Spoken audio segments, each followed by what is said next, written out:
7 p.m. Eastern Time on the American Sports Network and ESPN3.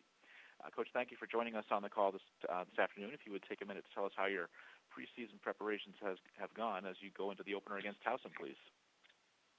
Well, we had a very productive training camp, and I felt like our team got better overall, and we stayed fairly healthy. We had one major injury to one of our receivers. We stayed fairly healthy, and I think like with any other school out there now, guys are just ready to go out and play football against someone else. And we'll take questions for Coach Taggart, please. Hit *1 on your telephone to join the queue. The operator will introduce you. We will go to Leo Haggerty with It's Sports Magazine. Coach, how hard is it from a preparation standpoint to get ready for an opener when you have no film on your opponent? We have film, from last year and what they did last year and over the years. And then you still have the same staff back, so I don't think you'll see a lot of different things. You probably have some things off of it, but from a philosophy standpoint, I think we're gonna get what we get. But again, it's a new opponent. I think the tough part is you're coming from without any new game film, and so you got to go off again what they did last year and kind of what they've been and their philosophy as coaches, and then going out and be ready to make some adjustments, because you have a lot more time to prepare for an opponent on that first game. Coach, how big a plus is it to have veteran leadership at quarterback and running back for your offense? I think whenever, again, at any position, whenever you have some veteran leaders there, is always good. When you got young guys, you go through some struggles, but when you got guys that play a lot, have some experience, it's easier for them to get out of tough situations, or they've been through them before, and it's easier for them to help their teammates through.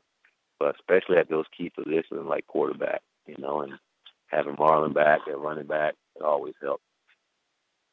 Coach, a lot of visiting teams say that 13th man in Tampa is the heat and humidity. Is that a correct statement, or is it as tough on you guys as it is them? I think it's tough on everybody, to be honest with you. So you get used to it. I don't think you get used to it. I grew up here in Florida. I'm still not used to it, heat. But our guys train in it every day, so they don't complain about it. They just go out and work, and the humidity and the heat, it does make a difference when you're not in it, but I think it's hot to everyone, and we just train in it, which makes it a little different for us. Coach, last question from me, and thank you for your time. How important is it to start fast in all three phases of the game Saturday night? It's very important. You want to go out and do well, and you've been working all season, and you really want your guys to go out and perform at their best. And again, having so many guys back, you expect that from them. But again, like I said, it's the first game, so you're going to have some hiccups here and there. You just want to kind of limit those hiccups and try to play the best ball game that you can play. Thank you, Coach. Mm-hmm. We will now go to Joey Knight with the Tampa Bay Times. Morning, Coach. Good morning, Joey. What impresses you most about Towson from what you've observed on tape? They're a blue-collar football team. They run the power. I love that play to power. I grew up on that play to power, and it's kind of when you turn on the film and you watch them, you watch their offense, and it's like, wow, especially kind of what I've grown up in when it comes to football. But they line up with two backs, and they get downhill, have a really good running back, and like I said, they find a lot of different ways to run the power play. And again, early in my career, we find a lot of different ways to run it as well, and they do a good job with it. Did you by chance recruit their quarterback back in the day? He's a West Coast guy. No, I didn't. And one other thing for me, you had a couple of positions still under competition, center and punter. Have those determinations been made? Our center, we're going to start out with Cameron Ruff at center, and at punter, it's going to be either Gordon or Hernandez. Appreciate it, Coach. Yes, sir. We will go to Dan Totoro with wakeupcalldt.com. Hey, Coach. How you doing today? I'm doing great, Dan. How are you? Doing well.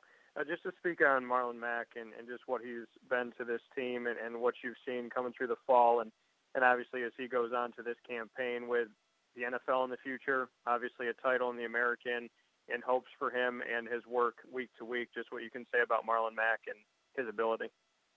Marlon's a stand-up kid. I think any coach out there would love to have a guy like Marlon Mack in their program. You know, he's a fantastic football player, but even better person, you know, and he's been great to have in our program. And from day one, he just come here. He don't say much. He just go to work every single day and compete. And he's really helped transform our football team, you know. And the thing I love about him, each year he's getting better and better. And now we see from a leadership standpoint, he's a lot more vocal than what he's ever been around here. And that's great because when he speaks, everybody listens, you know. And but he's been our bell cow, you know, and we're going to look for him to continue to improve and do the same for us this year. Nice, Coach. I appreciate it. Thank you.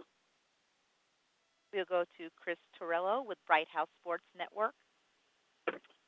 Hey, Coach. How you doing? I'm doing great, Chris. How are you? Good, sir.